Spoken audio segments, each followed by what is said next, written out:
Olá pessoal, sou Rosimar Santos Oliani, psicóloga e psicopedagoga e diretora aqui do Cinep Paraná. E hoje estamos aqui para conversar sobre um assunto muito importante. Vamos conversar sobre o dia 10 de setembro, considerado o dia da prevenção contra o suicídio. Mas mais do que falar sobre suicídio, a gente vai falar sobre vida, gente. E é isso que a gente quer trazer aqui para vocês de uma forma muito leve. E assim conversaremos com a psicóloga Isabel Cristina Klein. A gente vai conversar um pouquinho aqui de uma forma muito tranquila que ações a gente pode levar para as escolas e famílias para poder ajudar nessa questão da prevenção em relação ao suicídio. Vamos lá? Tudo bem, Isabel? Como você está? Tudo bem, Rosimar. Agradeço muito pela oportunidade de a gente conversar sobre um assunto tão importante, né? Que é uma questão de saúde pública. Então, a gente tem que alertar e ver, e como você disse, tentar ver como que a gente pode prevenir isso de uma forma, falar e ter isso com a gente no dia a dia, quem está em contato com crianças e jovens, né? E até idosos, né? Como que a gente pode estar atento a essas questões, principalmente de saúde mental. Então, eu acho assim que o que a gente quer trazer aqui é especialmente e principalmente a valorização da vida, né? É importante. Nossa, nós é que agradecemos a tua presença aqui hoje, Isabel. E vamos conversar um pouquinho até, eu já digo um pouco até da história, né? Como surgiu o Setembro Amarelo. Então, colocando aqui até para o pessoal, né, que em 2014, a Associação Brasileira de Psiquiatria e o Conselho Federal de Medicina, juntamente com o Centro de Valorização à Vida, idealizaram o Setembro Amarelo. Né? Então, o objetivo, segundo a organização, é conscientizar sobre o suicídio, abordando algumas formas de prevenção. Por isso, essa ação está presente em toda a sociedade, com o intuito de que cada vez mais aumente a participação.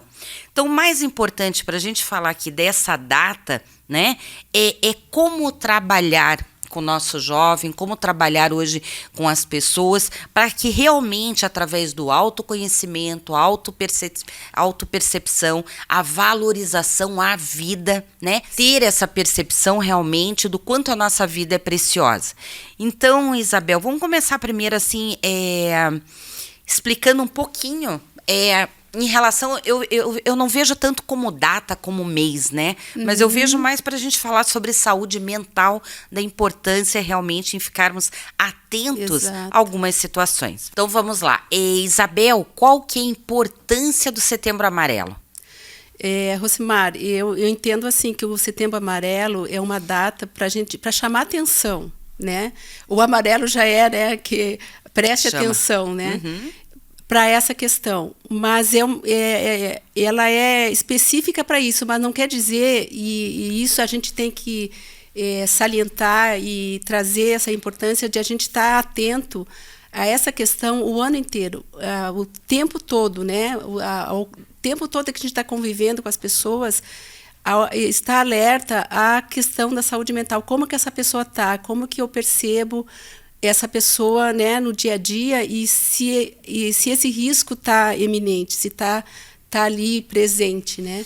Então, o Setembro Amarelo é só uma questão para a gente observar e chamar atenção para essa questão, né? Perfeito, ou seja, para ter um olhar de atenção maior, né? Exato.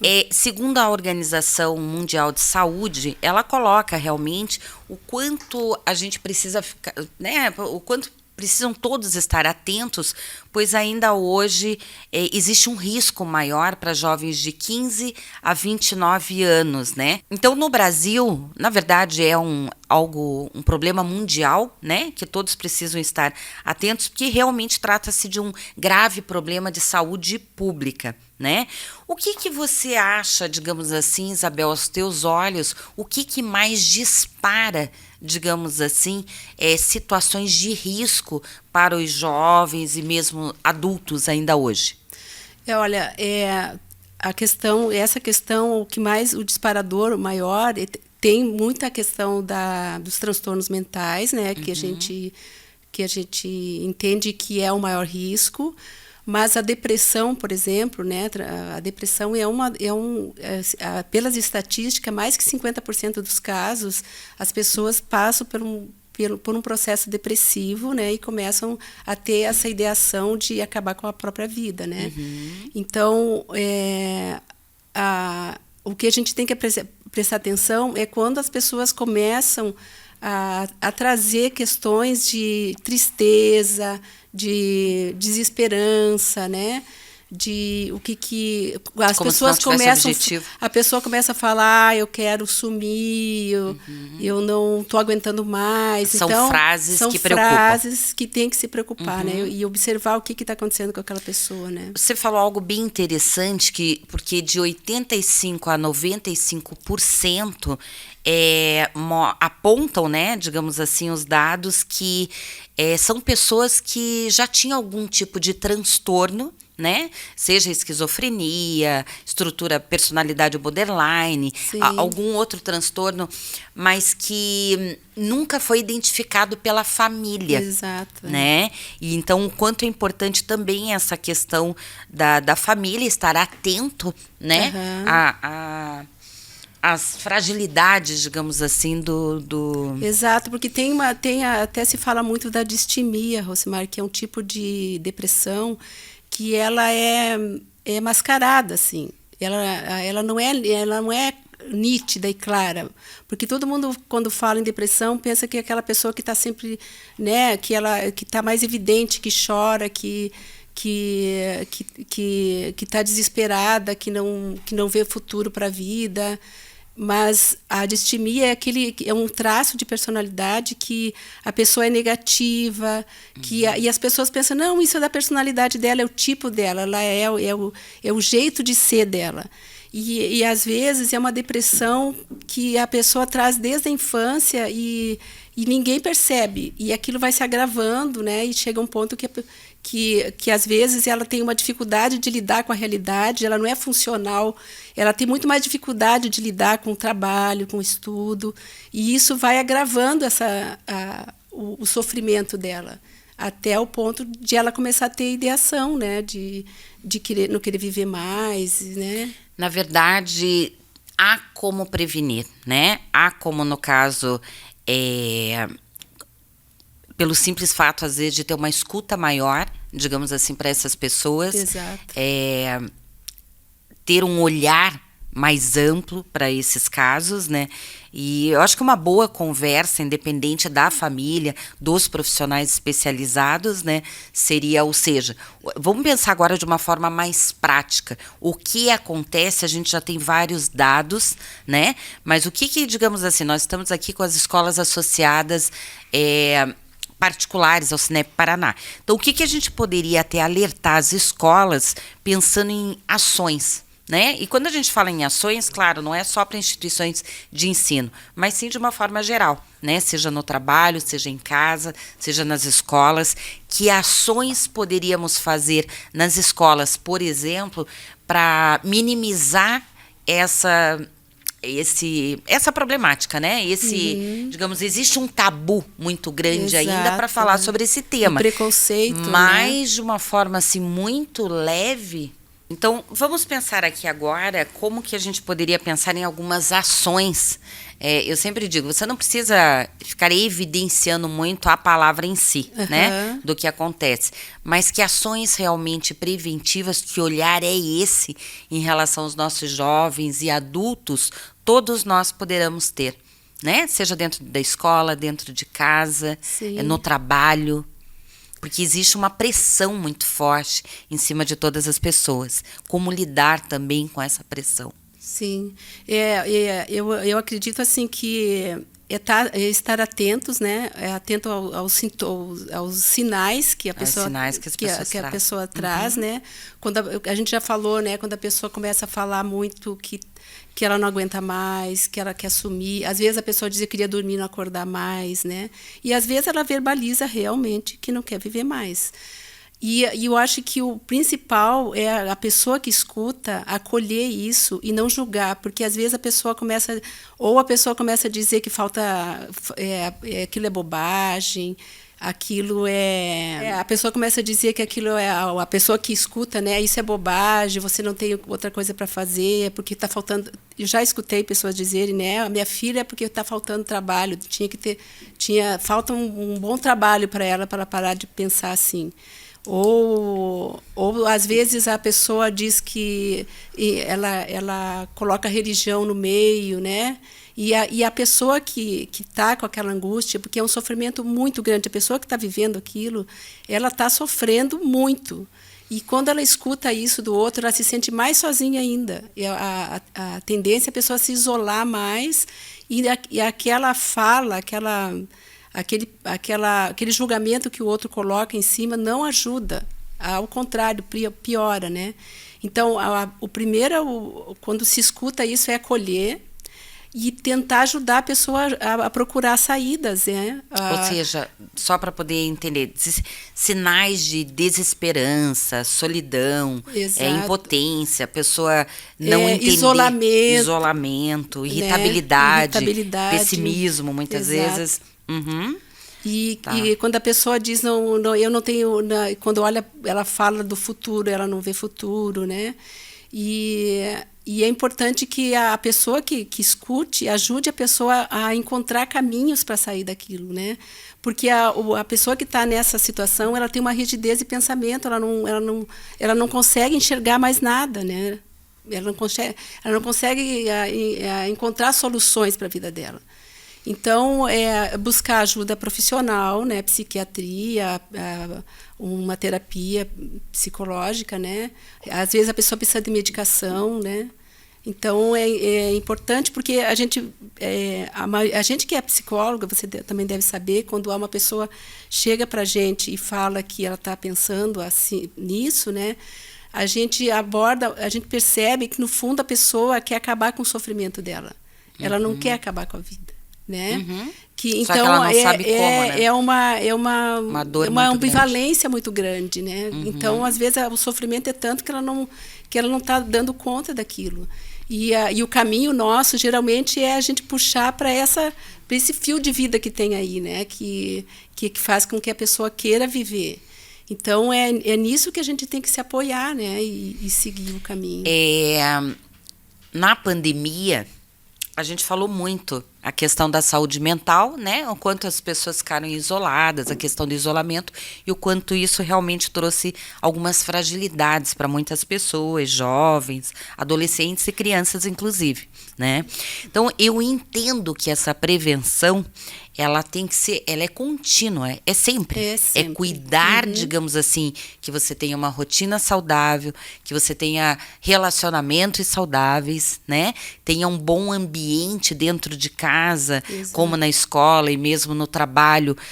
Ou seja, tem algumas situações, por exemplo, bullying na escola é algo que é extremamente forte para os nossos adolescentes, ou mesmo no próprio trabalho, né? Assédio moral também é algo que é muito pesado para as pessoas darem conta. Situações em casa de agressões físicas ou verbais mesmo, também.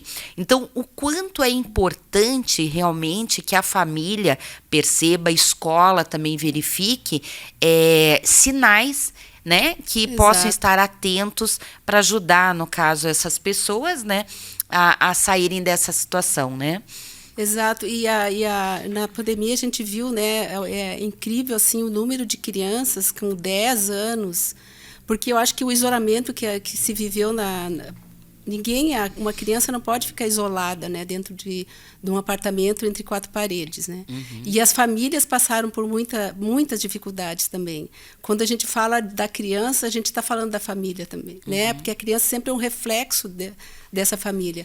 Então, eu sempre falo que a escola, às vezes, ela tem que ajudar até essa família, encaminhar essa família também, né? Porque, às vezes, a família não sabe como ajudar essa criança, né?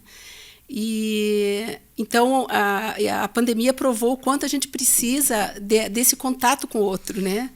E ter uma vida saudável, né? De tanto atividade física, alimentação, bons relacionamentos, como você falou, né? E quando uma criança, um adolescente está inserido dentro de uma situação que isso não acontece, é muito difícil, né? A pressão ainda acaba sendo cada vez maior, Exato. né? Eu quero falar um pouquinho, porque como a gente está falando da importância, né, da saúde mental, a gente não pode esquecer também, de 85% a 95% foi verificado que são pessoas que já tinham doenças psiquiátricas ou transtornos mentais. Eu percebo aí numa fragilidade das famílias de verificar realmente quais são as fragilidades daquele componente familiar, né, ou do filho, né, ou do marido, ou da esposa. Resumindo, eu percebo que existe uma dificuldade de aceitação, né? Que pode haver um transtorno. Exato. E tanto é que a gente vê isso muito no consultório, né? Às vezes, a família procura ajuda para uma situação. E quando a gente vê, já tem um componente dentro da família que tem um transtorno e a família nunca se deu conta Exato. daquela fragilidade, né? Então, às vezes, tem um problema muito maior dentro da família que não foi verificado, né? E, às vezes, aquela pessoa que está apresentando o sintoma, ela está só apresentando um sintoma da família, né? É aquilo que já não funciona. E por isso que a gente fala que essa questão do suicídio, né, não é uma questão individual. Às vezes é uma questão também hereditária, né? É uma questão biológica. Existe um mito familiar? Existe um mito familiar. Às vezes alguém achou a solução de algum problema tirando a vida, daí vai passando, aquilo fica como uma forma de resolver problemas dentro de uma família, né? Tá. E claro, como isso que você fala, eu acho que também é falta do conhecimento que as pessoas... Por isso que é bom nós, como profissionais, levar cada vez mais o conhecimento para a população da importância da saúde mental, para as pessoas identificarem o que é saudável e o que não é no comportamento de uma pessoa. Porque, né? na dúvida, você falou bem, na dúvida, havendo uma desconfiança, percebendo que aquele comportamento não está, né, que está além do que seria, digamos assim, o dito... Entre aspas, normal. Entendeu? Mas que chamou a atenção da família, claro que é importante investigar, né? Nós sabemos também, às vezes o pessoal procura muito no consultório, sempre que é um encaminhamento para a psiquiatria em relação à questão da ação medicamentosa. Eu sempre digo, a ação medicamentosa ela é muito importante e claro que diante de alguns transtornos é imprescindível para que você possa também entrar com tratamento psicoterapêutico. Exato. Mas é importante que as pessoas entendam também que nada faz milagre de forma isolada, né? Exato. O quanto realmente hoje até existe essa parceria muito forte entre a psicologia e a psiquiatria, mas no sentido de trabalhar os comportamentos, trabalhar esse autoconhecimento, trabalhar essa autopercepção para que alguns comportamentos realmente sejam mais assertivos para cada um, né? Sim. Então, mas é claro que a ação medicamentosa, ela é importante fazer uma avaliação, né? Para que tenha um acompanhamento de ambos os lados, né? E eu sempre falo que a questão da medicação porque às vezes as pessoas buscam a medicação como uma pílula mágica, né? E que aquilo vai resolver e às vezes até não quer mais saber de fazer a terapia, o acompanhamento. E acho que estabilizou. Porque estabilizou, mas a terapia que vai fazer a pessoa se perceber, se conhecer, como você disse, fazer o esforço que ela precisa fazer para mudar o comportamento, mudar a forma de ver o mundo, de interpretar a vida, né? Porque é tudo uma questão de como que ela interpreta e sente a vida, né? Então, a psicoterapia, o ideal é a pessoa ter a medicação, né? Porque tem casos muito mais graves que precisam de uma medicação há muito tempo. Mas é muito comum, né? A pessoa começar com a medicação e aos poucos ela vai diminuindo e não precisar mais da medicação, ao ponto de que ela mesma pode gerenciar a vida dela, né? E isso que a gente tem que buscar, né? Então, eu acho que o mais precioso aqui, e eu acho que para a gente colocar para o nosso público é o quanto é importante trabalhar, ou seja, ter algumas ações dentro, né, das empresas ou mesmo instituições de ensino, falando da valorização à vida. Exato. Eu acho que esse tema ele é muito importante, porque a partir do momento que eu vejo o quanto a minha vida é preciosa, eu vou fazer de tudo para eu estar bem. Né? Que foi até o que a gente viu muita gente procurando, né, na própria pandemia. Puxa, a vida é dinâmica. De alguma forma, as pessoas se sentiram isoladas e estáticas e procuraram se movimentar. A partir desse movimento, muita coisa mudou na vida das pessoas, como ter uma rotina saudável, né? Por que a gente fala tanto da atividade física, né? Sim, quando você me falou dessa parceria com o psiquiatra, nós psicólogos, né? Eu lembrei muito da parceria com o educador físico. Perfeito. Porque é incrível assim como muda, a pessoa muda quando começa a fazer atividade física. Uma simples caminhada todo dia. Porque isso produz neurotransmissores que são importantes né, para a atividade cerebral e para a pessoa se sentir melhor, né?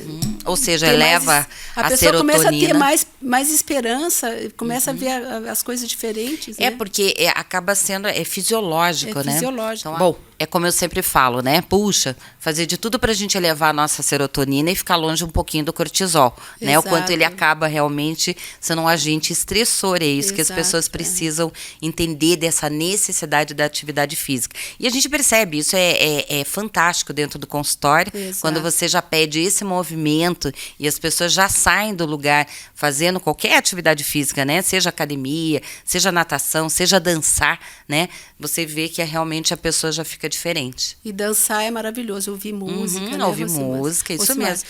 E é lazer, prazer, né? Exato.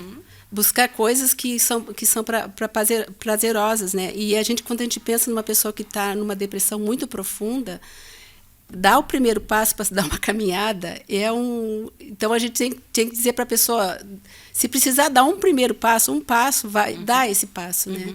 Porque a pessoa sair daquela situação, daquela sensação, daquele sofrimento, ela é muito difícil. Então é um processo longo. E isso também as pessoas têm que saber, que uma psicoterapia é um processo, né?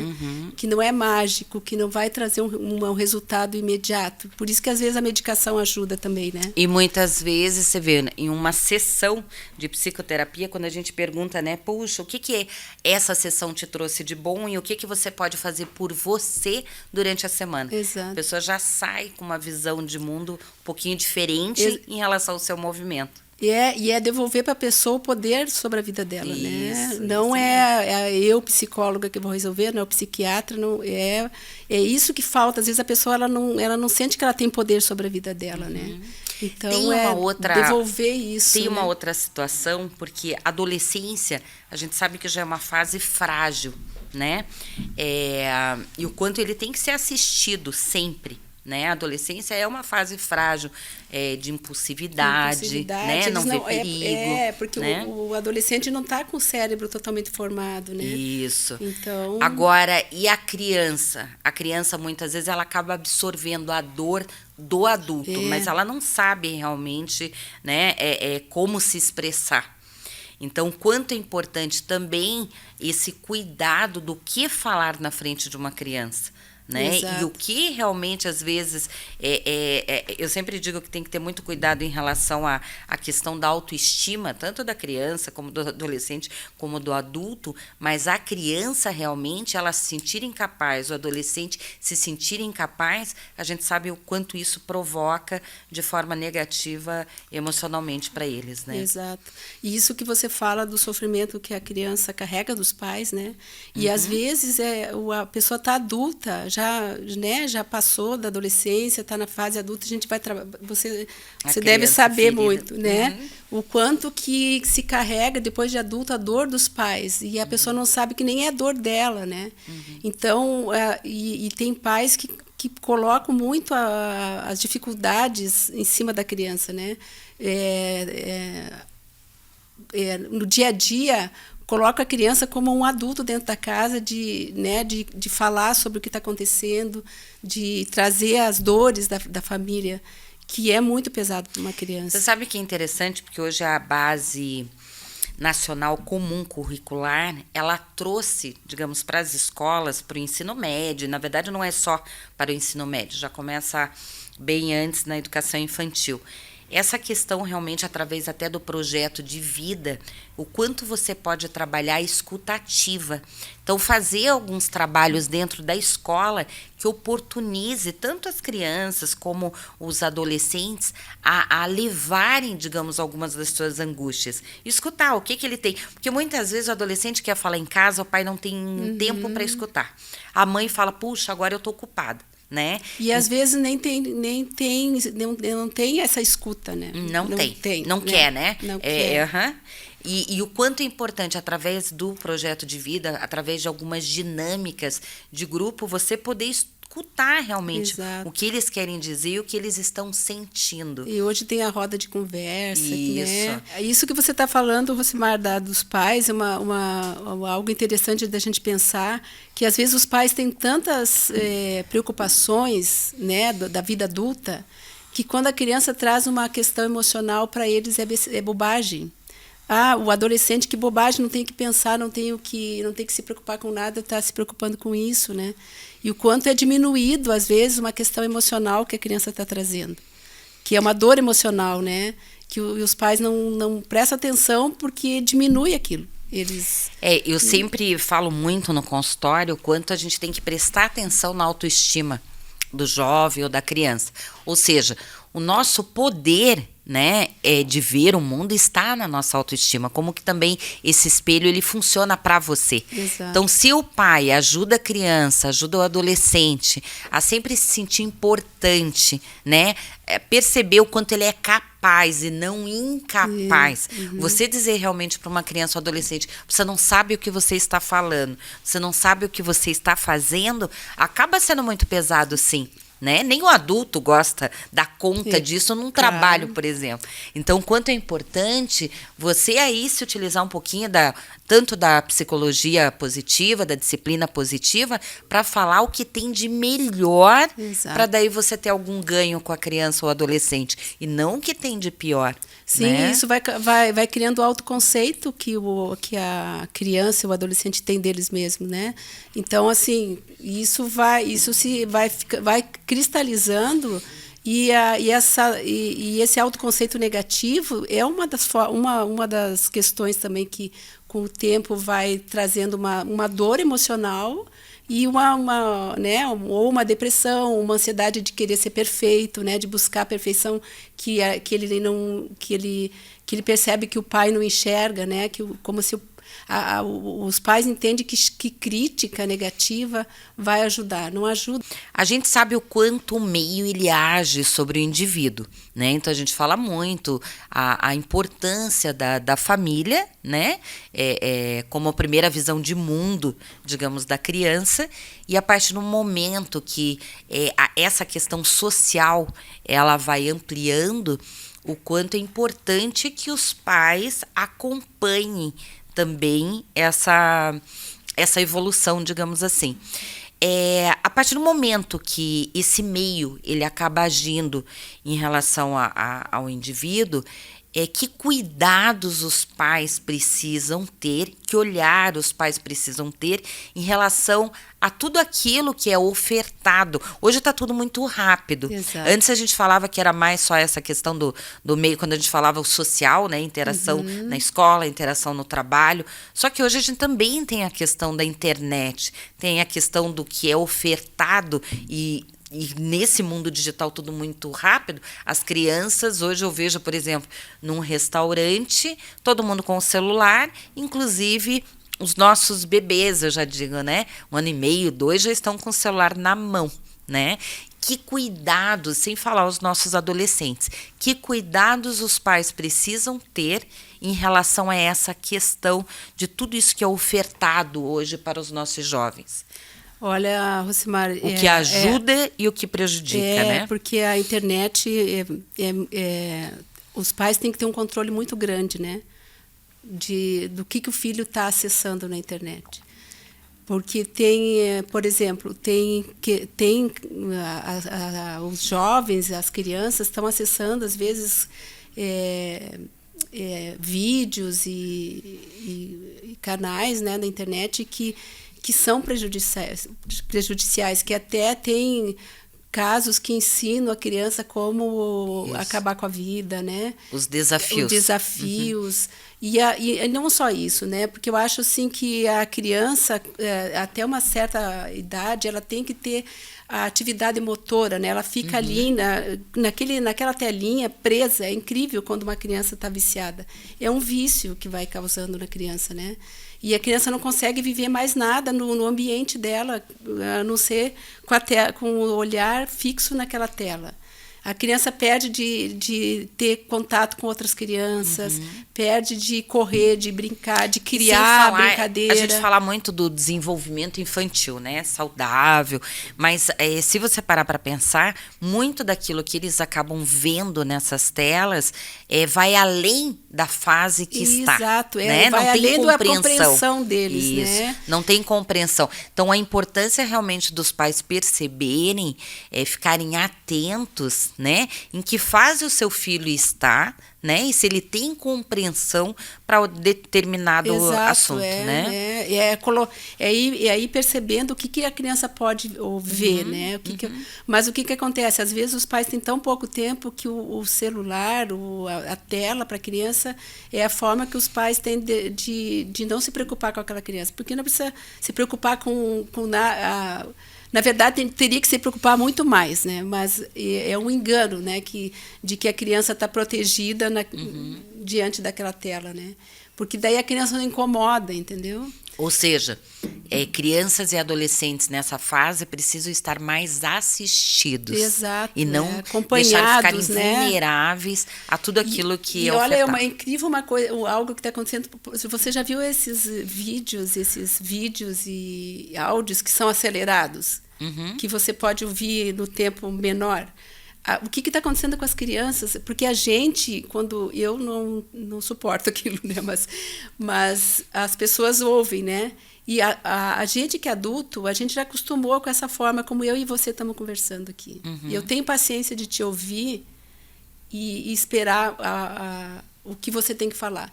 As crianças e adolescentes não têm mais, eles estão vivendo, quando eles ouvem eles ficam ouvindo áudio e vídeo acelerados. E eles não têm mais paciência para ouvir os outros, entendeu? Porque daí eles querem que a pessoa fale acelerado como ele ouviu no vídeo, né? Então, para isso é um exemplo de como que a questão da internet está prejudicando Perde né? o controle, né? Exato. E o quanto... Então, assim, ações... Por exemplo, até ajudar as escolas aqui associadas ao Cinep Paraná, ações que podem ser feitas, realizadas dentro da escola para ajudar. Eu acho que assim, a gente tem que pensar nos alunos, de fato, né?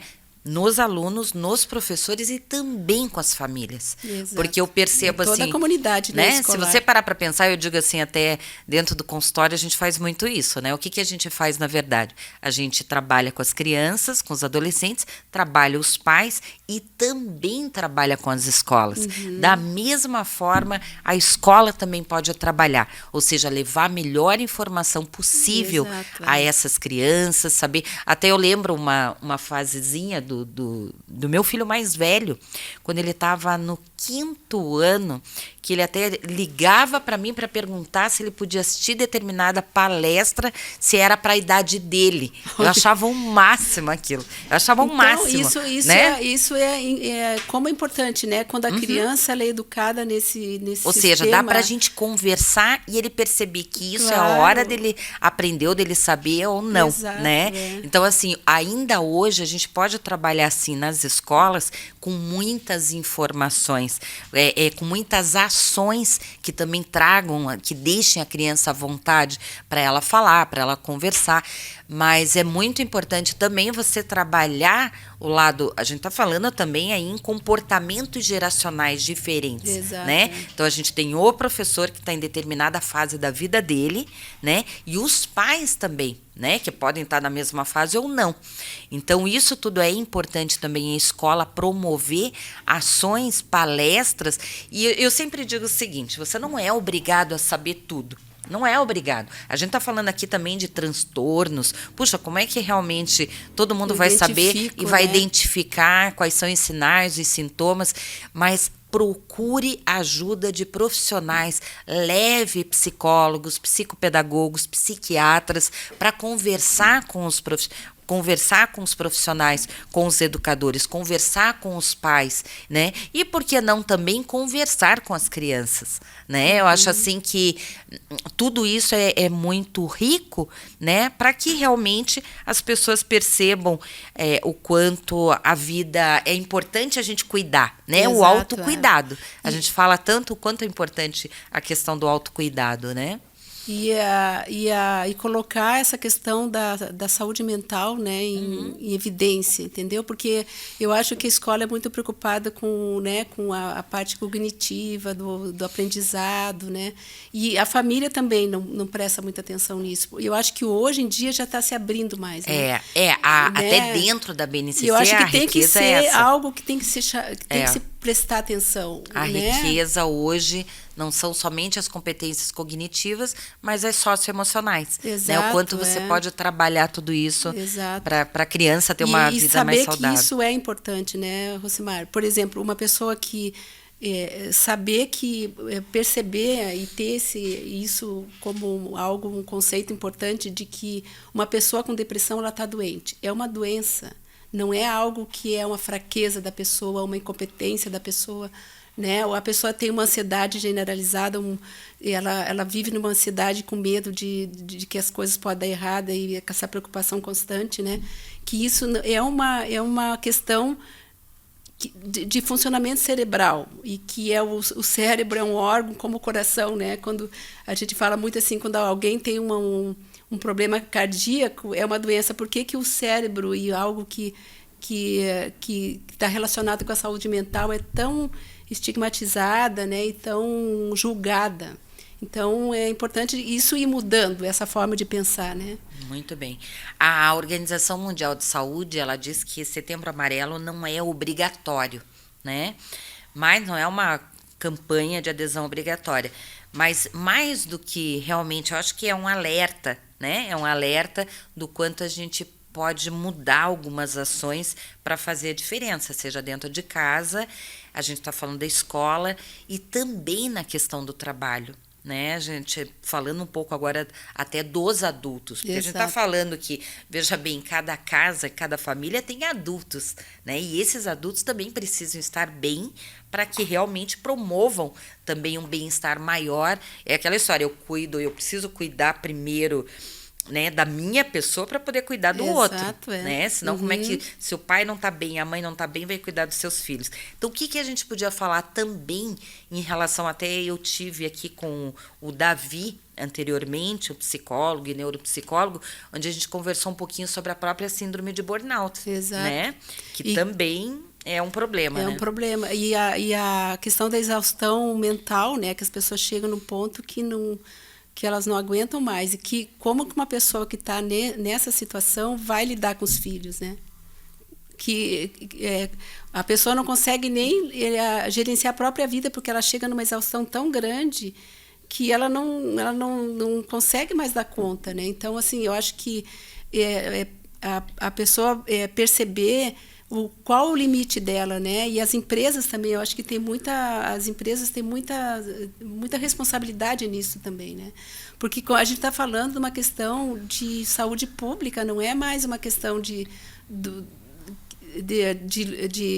competência de uma empresa ou de capacidade da pessoa produzir ou não, né? Porque eu acho essa cobrança para produtividade e que você tem que ser o melhor. Então, observar isso, dar espaço na tua vida para outras coisas além do trabalho, né? E às vezes é o que acontece. Às vezes a gente entende que às vezes as pessoas têm toda a questão de sobrevivência, né? Que quem tem uma família às vezes tem que se preocupar com a sobrevivência financeira e toda essa questão, mas ficar centrado só nisso também vai acabar prejudicando muito a vida da pessoa, né? Então, não vale a pena, né? Eu acho que tem que ter um equilíbrio em tudo isso que você fala, né? Qual o espaço que eu tenho para trabalhar, qual o espaço que eu tenho para minha vida privada, qual o espaço que eu tenho para mim mesma, para eu poder cuidar de quem eu estou cuidando, né? Nós falamos um pouco até em relação a como identificar, né, alguns sinais, alguns transtornos, ficar atentos. Quando a gente fala de criança e adolescente, pode ser ou não, tem que ter todo um cuidado mais visível. Agora, quando a gente fala do adulto, como identificar no ambiente de trabalho ou mesmo em casa, quando um adulto está precisando de ajuda? O adulto, sinais são esses? O adulto ele vai apresentar ou muita ansiedade, né, ou depressão, ou ele começa, ele também se isola, ele corta os laços com os amigos, né? A tendência de estar sempre com dor, às vezes a pessoa tem dor generalizada no corpo, que já é um sinal de exaustão também, né? Que a pessoa começa a ter dor muscular e daí ela reclama da vida o tempo todo, né? Sinais de que não adianta, é campeão de audiência agora, a questão das crises de ansiedade. Exato, O que deve observar? Quando a pessoa não consegue dormir, percebe que a pessoa não está conseguindo dormir, que a pessoa está muito preocupada com quase tudo, né? Com medo de, por exemplo, perder emprego, medo de não conseguir, medo de dar conta da vida. Então, a pessoa, as pessoas que estão por perto acabam percebendo, né, que a pessoa está diferente e que a pessoa começa, porque a ansiedade, primeiro acontece a ansiedade e ela evolui para uma depressão, né? Então é importante observar se a pessoa está sem esperança na vida, né? Se ela fala também que quer sumir, que ela não aguenta mais, que está tudo pesado. Tem algo que às vezes é importante a gente até acabar reforçando de uma forma preventiva. Às vezes as pessoas perguntam muito no consultório: puxa, quando tem uma pessoa que está, digamos, realmente em crise de ansiedade, desenvolvendo uma síndrome do pânico, por exemplo, do pânico. O que as pessoas podem fazer naquele momento para acalmar essa pessoa? Olha, a primeira coisa é acolher aquilo, né? E uma das coisas que ajuda muito é tentar acolher mesmo, acolher corporalmente a pessoa, né? Às vezes dar um abraço, porque a pessoa está num desespero e ver se a pessoa quer isso também, né? Se a pessoa, porque às vezes como que é a tua relação, né, de intimidade com a pessoa, né? Mas e tentar dizer para ela que aquilo vai passar. A respiração dá uma... Ajudar a respirar, respira fundo, né? E acalmar a pessoa e dizer que aquilo não, porque a pessoa tem tanto medo na hora que é tão forte a sensação de morte que aparece, né? Que a pessoa acredita que vai morrer. Tem pessoas que as primeiras vezes vão para o hospital, depois elas começam a conhecer isso, né? E o familiar que está junto pode ajudar nesse processo, né? De acalmar a pessoa. De dar esse suporte, porque se a pessoa se sente só, é pior ainda, né? Eu acho que a companhia de alguém ali é fundamental, né? Esse acompanhamento de outra pessoa, né? Então, o mais importante é a gente realmente reforçar, tentar levar informação para as pessoas, gerar uma reflexão e assim com essa reflexão todo mundo entender, ou seja, ter maior conscientização dessa problemática, desse tema. Dessa forma, as pessoas podem procurar ter uma saúde mental melhor e as pessoas estarem mais atentas aos seus, né? Como ações práticas, eu estou fazendo assim um resumo agora, até para ajudar o nosso público aqui, de uma forma muito prática, a família ter também uma convivência melhor em casa, estar mais atento aos seus filhos, proporcionar, digamos assim, momentos de lazer e de prazer, né? Isso seja para crianças, adolescentes, no caso mesmo para os adultos, né? Pai e mãe. As escolas poderão, no caso, oportunizar com profissionais especializados para falar sobre um tema tão delicado, rodas de conversa, palestras, como a gente conversou também, que não sejam exclusivas somente aos adolescentes ou às crianças, mas que essas ações também se estendam aos profissionais que estão trabalhando com essas crianças e adolescentes e com as famílias também, né? A partir do momento que tiver um sinal identificado, seja a tristeza profunda, que é algo que é muito visível para a criança e para o adolescente, seja choros constantes, né? Irritabilidade, gestos agressivos que muitas vezes tanto o adolescente como a criança acabam projetando nos outros, né? Com quem convive. Outra coisa importante também de ficar atento é as falas da criança e as falas do adolescente. Quando eu falo em estar interessado ou desinteressado, estar estimulado e estar desestimulado. Péssima hipótese sempre, né? Tanto às vezes o adulto como a criança e o adolescente. Falas da pior hipótese, como a gente até comenta às vezes da síndrome de Hard, né? E essa questão realmente da valorização da vida. O quanto é importante a criança, jovens e adultos perceberem que mesmo diante de uma dificuldade, o quanto a gente tem que ter inteligência emocional para realmente a gente poder gerenciar as nossas emoções e dar conta dos desafios, né? Que eu sempre digo, o que é você transformar numa dificuldade num doce desafio, né, para você resolver e a vida que segue para frente. O que mais aí, Isabel, de repente a gente pode passar aos nossos ouvintes aqui hoje? Eu acredito que tudo isso que você falou, né, Rosimar, e colocar em evidência a questão emocional, né? Saber que isso é importante a gente estar observando, porque uma criança, um adolescente, um adulto que pensa em tirar a vida, ele está sofrendo muito. E o que a nossa escuta e acolhimento vai ajudar, às vezes, a pessoa a encontrar isso que a gente fala. Qual é o valor que a minha vida tem e como que a vida pode ser boa, né? Porque ela não enxerga mais nada, ela não está enxergando a beleza da vida que a gente consegue enxergar. Então, assim, esse acolhimento é fundamental, a gente poder acolher o que o outro traz de dor emocional e sofrimento emocional e psicológico, né? E poder estar atento e saber encaminhar, né? O que eu posso fazer com essa pessoa para ajudar ela a ver diferente, né? Não julgar, você deveria fazer isso, você deveria fazer aquilo. E saber que o nosso corpo e mente ele é uma unidade, né? E que, às vezes, as pessoas se preocupam muito com a alimentação da criança, com a cognição, mas a parte emocional faz parte de tudo, né? E quando a gente consegue juntar tudo isso, saber que a qualidade de vida está... A questão da saúde mental está inserida, é um fator importante para a qualidade de vida, isso muda tudo, né? Então, a gente pode ajudar a pessoa a mudar a forma de ver a vida, né? Quando ela está numa situação que ela só vê, né, coisas negativas, né? Que eu só vê a vida digo, de forma até negativa. A queda do aproveitamento escolar, né? Porque isso é visível. A criança ela só vai aprender se ela estiver bem. O adolescente também só vai conseguir aprender se estiver bem. Então, quanto é importante também é um sinal, claro, né? Tem uma situação aqui que eu até gostaria de comentar.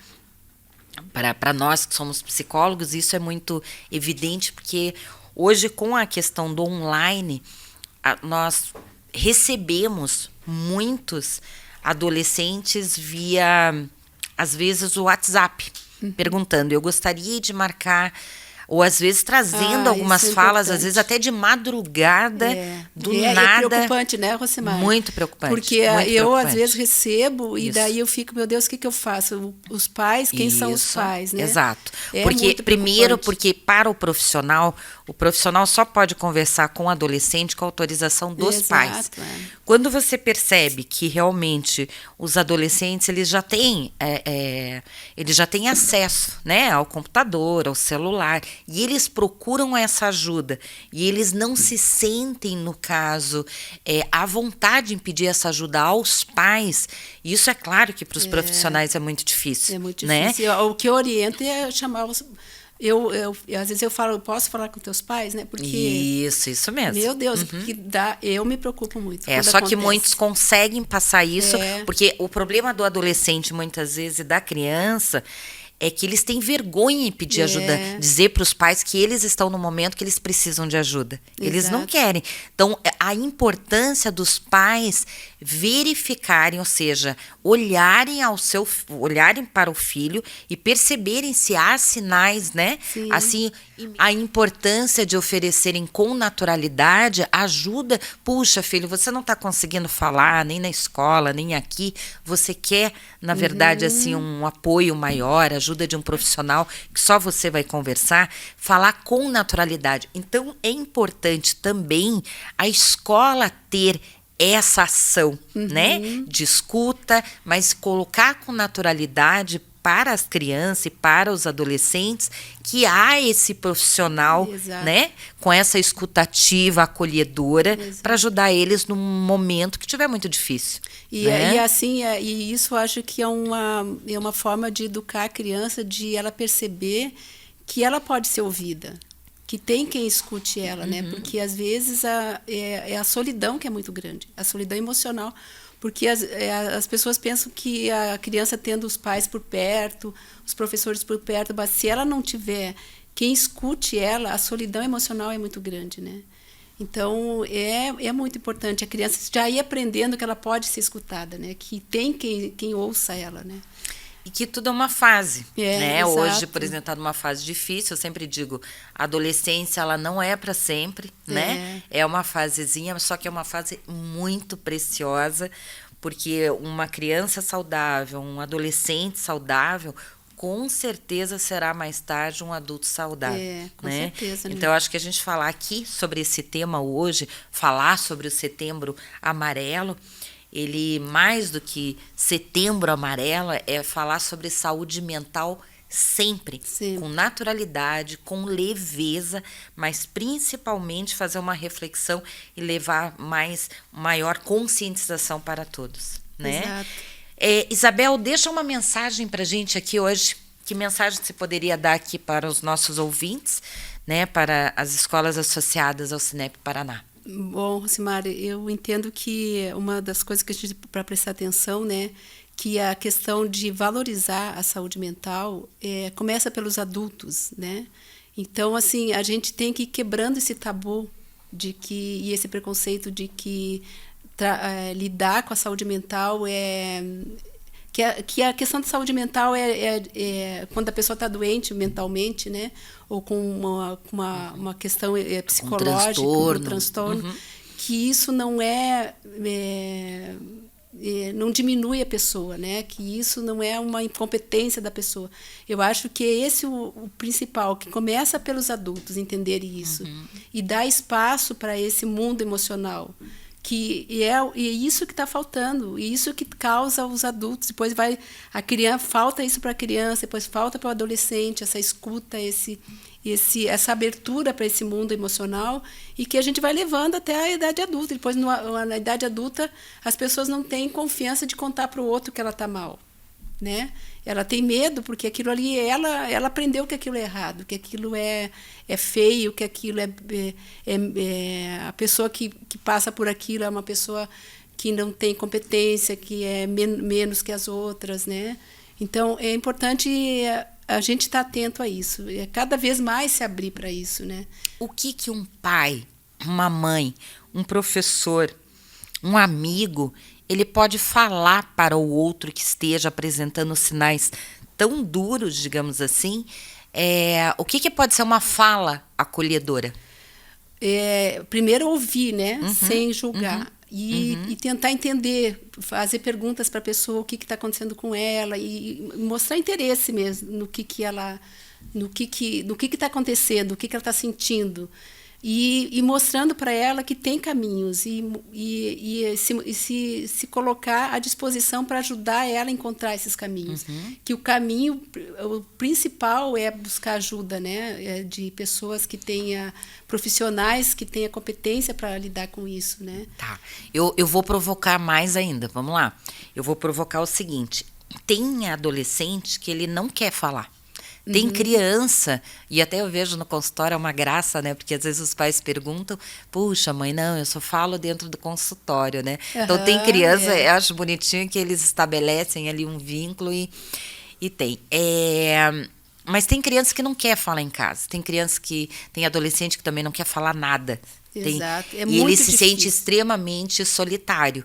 Mas a fala que eu vejo assim também muito acolhedora, além de, puxa, aquele adolescente não quer falar. Dá permissão para não falar. Né? Às vezes você só chegar, o pai está junto, a mãe está junto, a gente te ama, né? Exato. O quanto falar, colocar esse amor para ele se sentir acolhido. E da mesma forma o professor, olha, nós estamos aqui, estamos juntos. Porque às vezes falar mostrar isso, a presença, né? Exatamente, mostrar a presença. Eu acho que isso é muito importante, porque justamente eles estão numa fase que eles estão se sentindo solitários. Então, se eles percebem que você está junto, é diferente, e, né? Rosimar, eu acho que esses casos são muito... eu percebo assim, que é uma falta de confiança no adulto.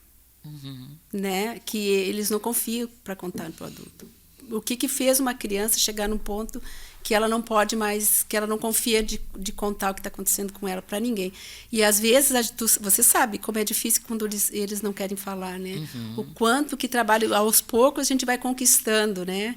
E vai passando para eles uma confiança e também de permitir que eles podem ficar quietos, se eles, né? Não começar, tem que falar, tem que falar, tem que falar. Se é 10 minutos, é 10 minutos. Se é 20, é 20. O pouquinho que eles falam, né? A gente vai colhendo aquilo e eles vão criando essa confiança. E às vezes, essa confiança que eles adquirem na gente como psicólogos, como a pessoa que está com eles ali, eles vão estendendo para outros, né? Porque eles vão percebendo que não acontece nada, que eles não são julgados. Então, eu acredito muito que tem uma desconfiança muito grande, uma falta de confiança no adulto, né? Quando a criança ou adolescente está numa situação assim de extremamente fechados, e dá uma tristeza de ver, né? Porque então, demonstrar muito carinho, amor, tudo isso acolhe, né? Confiança, né? Olha, isso que você fala, eu estou aqui, independente se você quer falar ou não, mas... Né? Pode contar. Isabel, eu só tenho a te agradecer. Eu acho que o nosso bate-papo aqui foi muito válido. Eu acho que mais do que falar realmente numa campanha, eu acho que foi a gente falar realmente da importância dessa valorização à vida e o quanto a gente precisa ter esse autocuidado, né? Tanto em relação à saúde física como mental. Eu que agradeço, Rosimar, mais uma vez estar aqui com você, né? E esse assunto é um assunto importantíssimo, né? Que eu acho que quanto mais a gente fala e leva conhecimento para as pessoas, mais a gente está ajudando, né? A disseminar essa ideia do quanto que é importante a gente ter esse cuidado, né? Muito obrigada. Eu que agradeço. Pessoal, mais uma vez eu quero agradecer a todos vocês, gestores, professores, educadores em geral, por estarem aqui com a gente hoje num tema muito importante. Fizemos um bate-papo aqui com a Isabel hoje, né, para a gente conversar um pouquinho, além de prevenção, além de Setembro Amarelo, mas é essa constância em relação à saúde mental, o quanto é importante a gente colocar isso sempre em primeiro lugar, saúde física e mental nas nossas vidas. Espero que vocês tenham gostado, logo, mais podcasts para vocês aqui. Muito obrigada.